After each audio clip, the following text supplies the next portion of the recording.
Hey guys, welcome back to another video and I am extremely sorry कि मैंने अभी तक आपके लिए वीडियो नहीं बनाया है because of my hectic schedule, क्योंकि मैं नहीं बना पाता हूँ इतने ज़्यादा लंबे वीडियोस। लेकिन कुछ भी करके 10 मिनट का वीडियो तो एटलीस्ट हम लोग अरेंज कर ही सकते हैं, मतलब हम लोग उस पर डिस्कशन कर ही सकते हैं। तो चलिए शुरू करते हैं। जहाँ से हम लोगों ने स्टोरी को एंड किया था वहीं से हम लोग शुरू करेंगे। इन सारे वीडियोस को देखने का बेनिफिट ये है कि लोग जब इंग्लिश सीख लेते हैं उसके बाद भी जो मिस्टेक्स करते हैं बोलते वक्त या फिर लिखते वक्त, वो कौन कौन सी मिस्टेक्स होंगी वो आपको बताई जाएगी।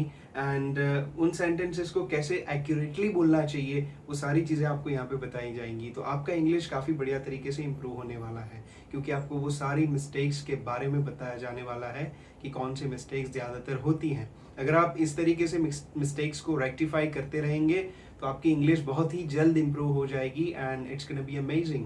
सो let's get started without any further delay and start from where we left. तो हम लोगों ने बात की थी कि भाई on the table in front of it there was a dead flower. तो मतलब टेबल पे इन फ्रंट ऑफ इट किसी चीज के सामने there was a dead flower, flower था, एक मुरझाया हुआ फ्लावर था। फिर उसके बाद क्या हुआ, आइए आगे बात करते हैं। Stand up said the shopkeeper loudly, मतलब स्टैंड अप ऐसे कहा शॉपकीपर ने, सेड द शॉपकीपर मतलब शॉपकीपर ने कहा, लाउडली मतलब चिल्लाकर जोर से कहा, स्टैंड अप। फिर उसके बाद क्या हुआ, the creature stood up slowly. फिर उसके बाद जो क्रिएचर था जिसको बोला जाता है द एलिफेंट मैन, वो स्टूड अप मतलब खड़ा हुआ। स्टूड अप का मतलब ही होता है खड़ा हुआ, ना कि the creature was stand up.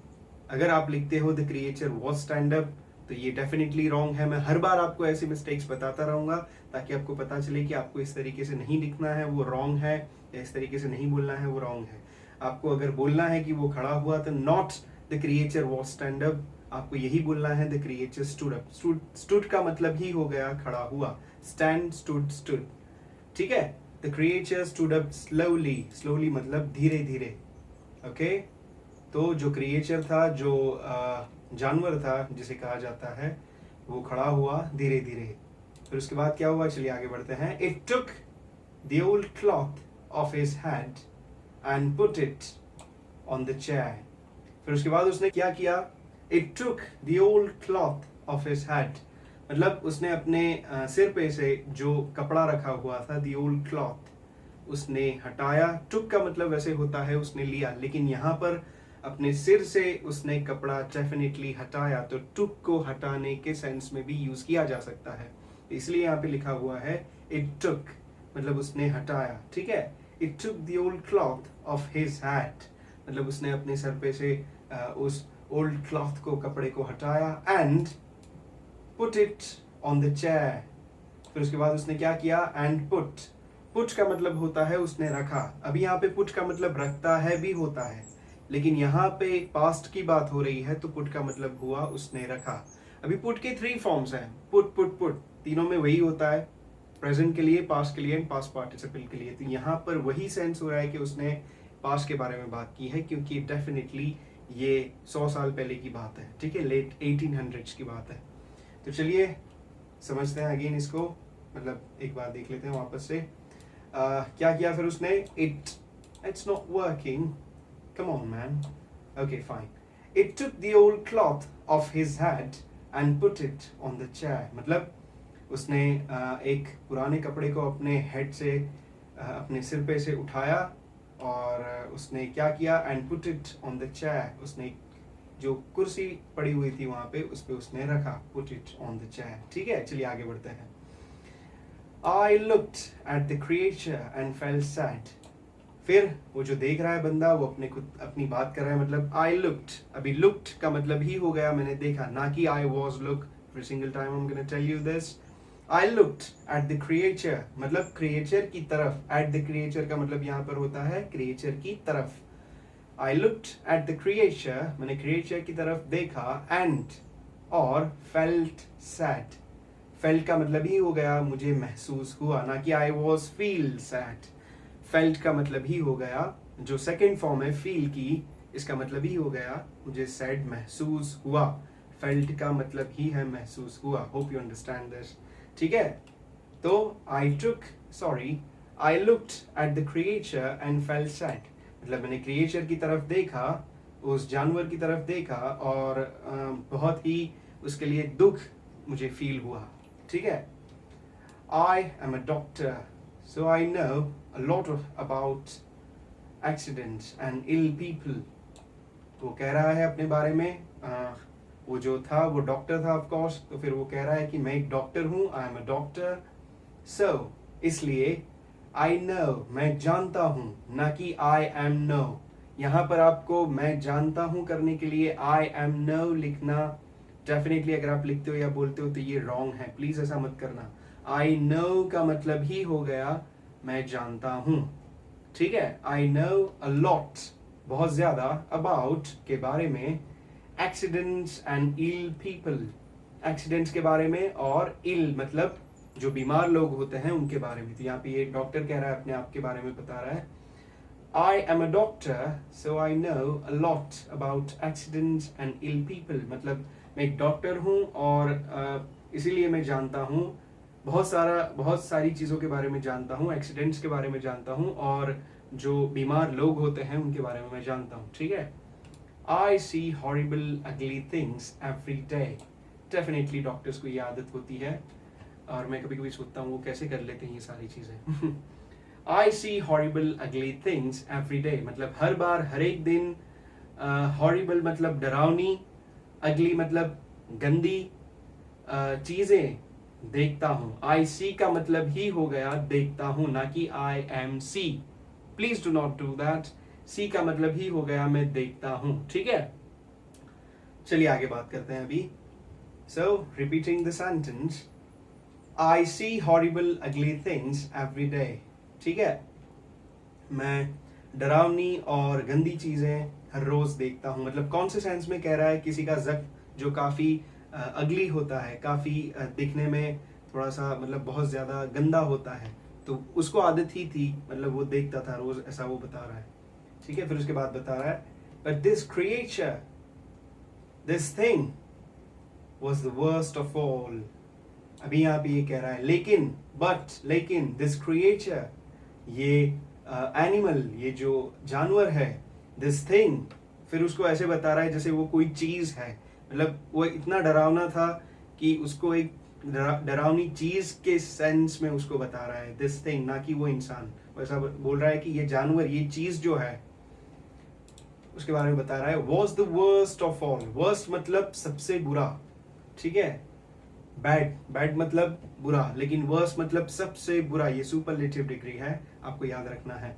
Was the worst of all मतलब ये जो क्रिएचर था, ये जो जानवर था, ये जो चीज थी, वो सबसे ज्यादा बुरी थी. मतलब सबसे ज्यादा मतलब आज तक उसकी लाइफ में उसने जितनी भी चीजें डरावने, जो भी जख्म देखे थे, जो भी दिल को दहला देने वाले जख्म उसने देखे थे, उन सारी चीजों में उसका जो फेस था, उसने जो देखा, जो उस क्रिएचर को देखा, वो सबसे ज्यादा हॉरिबल, डरावना था. ठीक है. चलिए आगे बढ़ते हैं. There were no men or women in the hospital like him. ठीक है. वो अपनी हॉस्पिटल के बारे में बात कर रहा है जहाँ पे वो काम करता था. There were no men. MEN man का मतलब होता है एक से ज्यादा मर्द लोग. ठीक है. WOMEN का मतलब होता है एक से ज्यादा महिलाएं. अभी यहाँ पे कुछ लोग WOMEN को प्रोनाउंस करते हैं वुमेन, लेकिन ये रॉन्ग है. इसको प्रोनाउंस करना चाहिए विमेन. ठीक है. एक से ज्यादा हो तो विमेन, अगर एक हो तो वुमन. Hope you understand. और मैन तो मैन ही रहेगा. ठीक है. तो क्या बता रहा है? देयर वर नो मैन और विमेन इन द हॉस्पिटल. मतलब जिस हॉस्पिटल में वो काम करता था, वहां पे उस इंसान के जैसा, उस क्रिएचर के जैसा ना तो कोई मर्द था, ना ही कोई औरत थी उस हॉस्पिटल में. ठीक है. अभी तक उसने कहीं भी नहीं देखा था. उसके बाद ये बताता है, he wore some old trousers but no shirt, coat or shoes, so I could see his body very well. अभी यहाँ पे ये बता रहा है, उसके बारे में बात कर रहा है कि उसने कैसे कपड़े पहने हुए थे. तो he wore, अभी WORE, wore का मतलब होता है उसने पहना था. wear, wore, worn. wear मतलब पहनता है, वो मतलब पहना, worn मतलब पहन चुका है, पहन चुका था या पहन चुका होगा.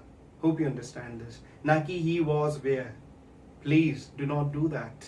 He wore some old trousers. Trousers मतलब जो पैंट होती है उसको कहा जाता है सम ओल्ड ट्राउजर्स, उसने पुरानी पैंट पहनी थी, बट नो शर्ट, लेकिन ना ही शर्ट था, ना ही कोट था, और ना ही शूज थे। यहां पर नो एक बार लगा दिया है, फिर उसके बाद शर्ट, कोट और शूज सबके आगे नो इनविजिबली लगा हुआ है, ऐसा मान लेना है, ठीक है। बट नो शर्ट, कोट और shoes, so I could see his body very well. तो उसने ना ही शर्ट, कोट या फिर शूज पहने हुए थे, सो जिस हिसाब से, जिस वजह से, I could see, could can का पास्ट है, कुड का मतलब होता है कर सकता था, ठीक है। तो कुड सी का मतलब देख सकता था। अगर यहाँ पे कुड ईट होता तो खा सकता था, कुड रन होता तो भाग सकता था। Hope you understand this. I could see his body, उसकी बॉडी देख सकता था, वेरी वेल, काफी अच्छी तरीके से। क्यों? क्योंकि ही वो सम ओल्ड ट्राउजर्स, पुरानी पैंट पहनी हुई थी, बट नो शर्ट, कोट और shoes, so I could see his body very well. तो फिर कोई शर्ट, कोट या फिर शूज नहीं पहनने के हिसाब से मैं उसकी बॉडी ठीक तरीके से देख सकता था, ठीक है। चलिए आगे बढ़ते हैं। His head was the most interesting thing.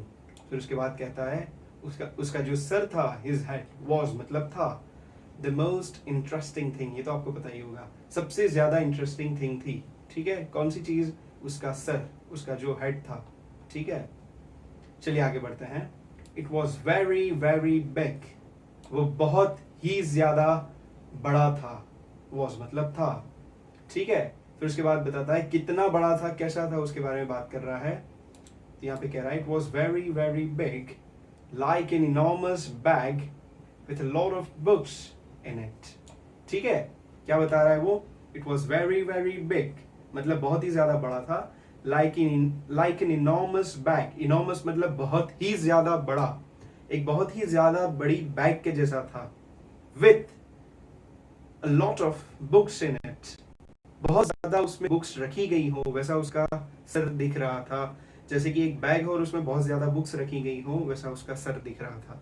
तो उतना डरावना, उतना हॉरिबल था, जो कभी भी अपनी लाइफ में उसने अपने हॉस्पिटल में ऐसा कोई भी केस नहीं देखा था। The head did not have much hair, फिर वो कह रहा है कि द हेड, जो उसका सर था, डिड नॉट हैव मतलब नहीं था, सर पर नहीं था, क्या? मच है, ज्यादा बाल नहीं थे, सर पर ज्यादा बाल नहीं थे। वो जो सर था, द हेड का मतलब उसी इंसान का हेड हो गया। अगर अकेला हेड यहाँ पर लिखा जाता तो मतलब होता कोई भी सर, ठीक है, लेकिन द हेड लगाया गया है, मतलब जिस हेड के बारे में पहले बात की गई है उसी हेड के बारे में यहाँ पे बात हो रही है।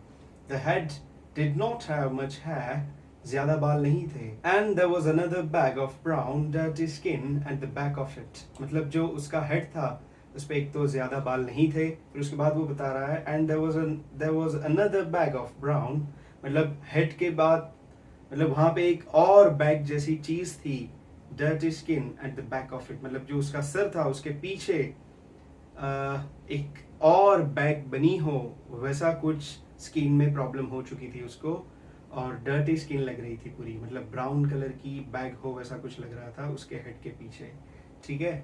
बहुत ज्यादा तकलीफ में था वो।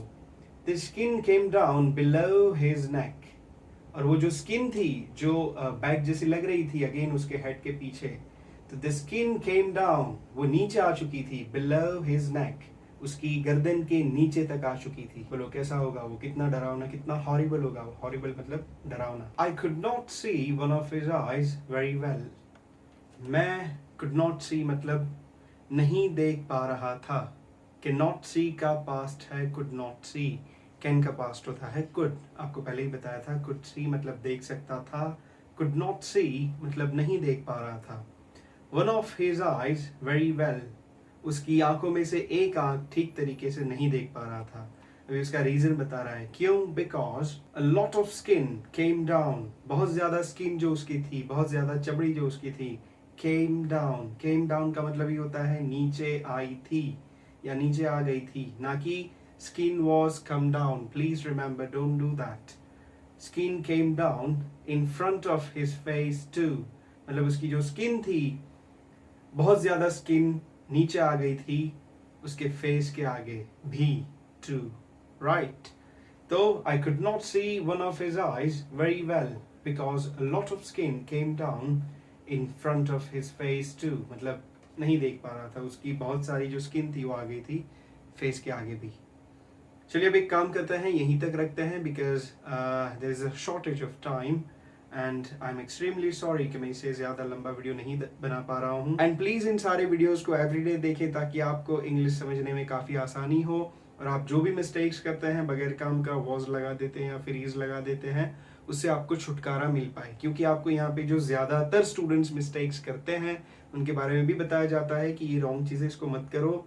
सही सेंटेंस जो है, करेक्शन जो है सेंटेंस में, वो आपको बताया जाता है ताकि आपके सेंटेंसेस एक्यूरेट रहें जब भी आप बोलो या फिर लिखो. तो कीप वॉचिंग दिस वीडियोस. एक वीडियो को 2 से 3 बार एक दिन में देख लो, काफी ज्यादा जल्दी दिमाग में बैठ जाएगी बात. आगे मिस्टेक्स होने के चांसेस बहुत ही कम होंगे क्योंकि अगर ऐसे आप रेक्टिफाई करते रहोगे अपनी मिस्टेक्स को तो डेफिनेटली आपको बहुत ज्यादा लंबे समय तक याद रहेगी चीजें, काफी इजीली जल्दी याद हो जाएंगी चीजें. And that's it for today. Thanks very much for watching this video and hit the like button if you like this video and do not forget to subscribe this channel for more videos like this. और अपने दोस्तों में भी share करें ताकि वो भी इस तरीके से इंग्लिश सीख पाए काफी जल्दी और उनको भी काफी फ्लुएंट एंड एक्यूरेटली इंग्लिश बोलना आ जाए. Again thanks very much for watching. I will talk to you guys in the next one. Goodbye, take care.